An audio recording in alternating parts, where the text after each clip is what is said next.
everybody, welcome back. My name is Allie, and today is going to kick off my quilting series of videos. So in addition to doing some of the children's programming and stuff that I have been doing and some of the other crafting videos, I wanted to film this because in the time of like being stuck at home due to like quarantines and stay-at-home orders and everything, I really wanted to try out quilting for the first time. So this is something that I've been wanting to try out for a little while, and I figured, sorry, that's my cat interrupting my video, but this is something that I've been wanting to try for a while. So yeah, so I figured I would film it and I would show you guys all kind of what I'm doing and how I'm learning. So the pattern that I'm going to be using today is one of the ones from a book that we have in Overdrive that's available now.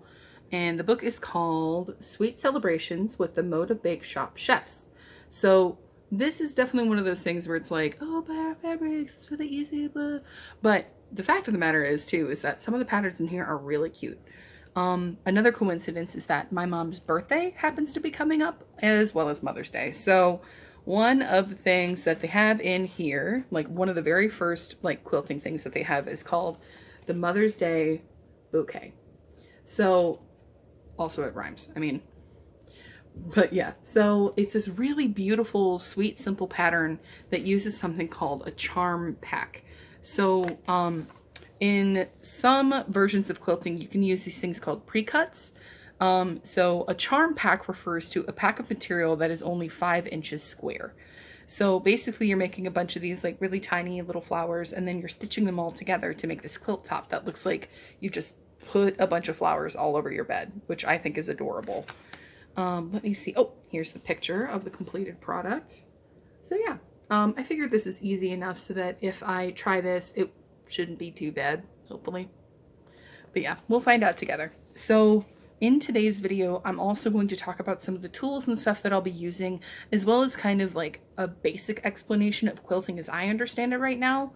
A lot of folks imagine like the very classical, like beautiful geometric quilts and stuff, but really what we're talking about now is an art form that can take a lot of different forms too. So, for instance, quilting has a really long history of like being a way to use up scraps of fabric to make something new and beautiful. They were used as methods of communication. Really, it depends on the community that is making them. And like quilting doesn't have to be that very classical geometric shape. You can use it to tell stories. You can literally cut out whatever you want, slap it on another piece of fabric, and if you sew it together and then make like a sandwich or a blanket or something like that, with like the fluffy stuff and then the backing, you basically got a quilt. So with that in mind, it's whatever you want it to be. This case, I wanted to try out that classical geometric stuff, so that's why I'm going this way. So behind me, you can see some of my materials. So what this pattern calls for, taking a look at my book again. So this isn't like specific yardage in a sort of a traditional way. Like for instance, you might need 3 yards to make like a really poofy skirt or something like that, or like however many yards to make like a curtain. In this case though, because of these pre-cuts that we're going to be using today, we instead have a number of those things. So for instance, one of the things that I'm gonna show you this like tremendous pile of fabric that I have. Like I mentioned earlier, I am using charm packs. So this is a grand total of 4 charm packs that I am using. So because I am lazy, I'm happy to admit it, I bought these because it's not only what the pattern recommended, but that this means this is all cutting that I don't have to do, which is really nice. So just whatever you want to be, like that's fine. But the charm pack refers specifically to fabrics that are 5 inches square. So I bought 4 because in this lovely assorted kind of thing here, there's a whole bunch of different patterns and stuff. Like they're very beautiful. In this way too, I don't ever have like a mismatch. Like I have 4 of each pattern guaranteed, which is going to be really important when we're building the blocks. So if we're looking at the picture of the completed thing too, you'll see, if you look, that each one of these has a really pretty little yellow center. So of course I got another charm pack of yellow, which I'm picking up carefully and showing you. So yeah, just like plain Jane yellow. Again, less cutting that I have to do, which is awesome because that carpal tunnel can be a real bear. So those are those things. So the stuff in between though, you'll notice that there's kind of a lot of white on the edges and in between each little flower. That's all fabric too. So what I'm doing to make it look more like a field, and because my mom's favorite color is green, is using green. So that's what we're seeing back here. So this is stuff that I cut today, which was a lot. So you'll see I have a bunch of strips and stuff, which are going to be the tiny, that's my cat again. These are a bunch of the strips that'll go actually in between the different flowers. You can also see some of the squares and stuff that we'll need for like the edges. And then these big pieces are going to be the backing pieces right here. Okay, yes, hello. My cat has been a part of this process. Yes, she has. There she is. Okay, so the backing is really important. A lot of people like focus on sort of like the front part of the quilt, which is a lot of labor. But if you don't have this backing thing, then you don't really have a blanket. You just sort of have a lot of sewing done. So those are the fabricy bits. So I mentioned earlier as a part of the sandwich, the batting in between or the fluffy stuff. This is what can turn it into like an actual blanket that you can use. So for that, what I ended up getting was some of this polyfill stuff. So if you've ever done anything like sewing for, okay, yes, hello. If you've ever done anything like sewing stuffed animals or making pillows, you may already be familiar with polyfill, but basically it's just a polyester thing. So it's like a polyester blend. It's meant to be really easy and washable. This is some stuff that I got so that I could make a blanket. And it's, again, pre-cut, way less stuff that I have to do, which is awesome. So thankfully my mom has a cat and 2 dogs also. Otherwise, this would be a problem. Okay, so those are sort of the more material bits. And if you've watched some of my other videos too, you will have seen that I do have an iron and an ironing board. Those are really important to this process as well, because you're going to want to press your seams. You need to iron your seams flat. This will be something I show in the next video when I'm actually putting these blocks together. But basically what I'm talking about here is we're going to have to sew all of these itty bitty things together to make that really beautiful pattern on the front. And in between, if we don't push our seams down and make them flat, the end product is going to be kind of lumpy and kind of gross.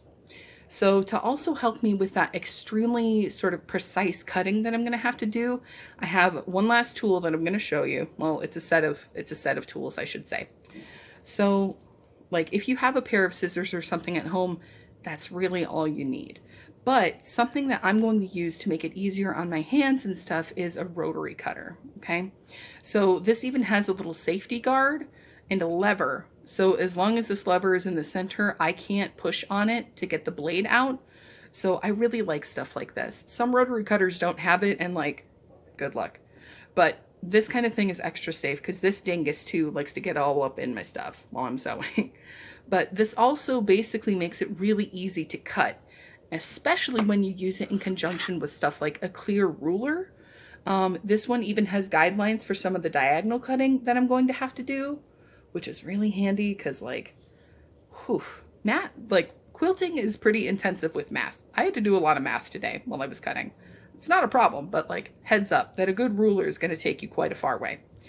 So the last set of tool, like the last part of the tool set that I'm using is this mat. So this thing is really great because this is foldable, which means that I can store it. But if you look to, it just unfolds. And the great thing is this means that I am not cutting the heck out of like my coffee table or anything like that when I'm actually doing my sewing. So this is going to be really important for like trimming down my blocks and stuff like that and making those really precise cuts. So this is again something else that I will show you next time when I'm actually doing the block assembly. But I wanted to take a minute to talk about these different tools and stuff in the event that you have not seen them. Okay, so the last thing that I wanted to talk about today was actual like preparation for this kind of thing. So one of the things that I have done, and that should be a habit if you're working with like fabric and stuff like that, is pre-washing.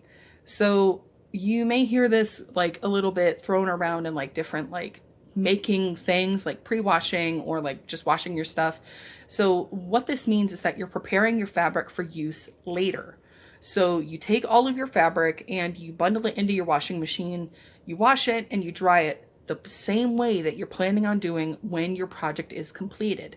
So for instance, I just like to wash all of my stuff on hot anyway, but that way too, like that also helps with shrinkage. So by pre-washing and drying your fabric before you even touch scissors to it, you're making sure that your fabric is actually ready to go. That's Opal, again, in the back, being on the table where she should not be because I'm here. Anyway, so that is something that I have done to all of my fabric as well. So that's part of the reason this has taken me so long to get started. Now, the exception to this are these charm squares. So these come pre-cut, pre-washed and stuff like that already. There are a couple of differences of opinion about whether or not you should wash them or dry them beforehand.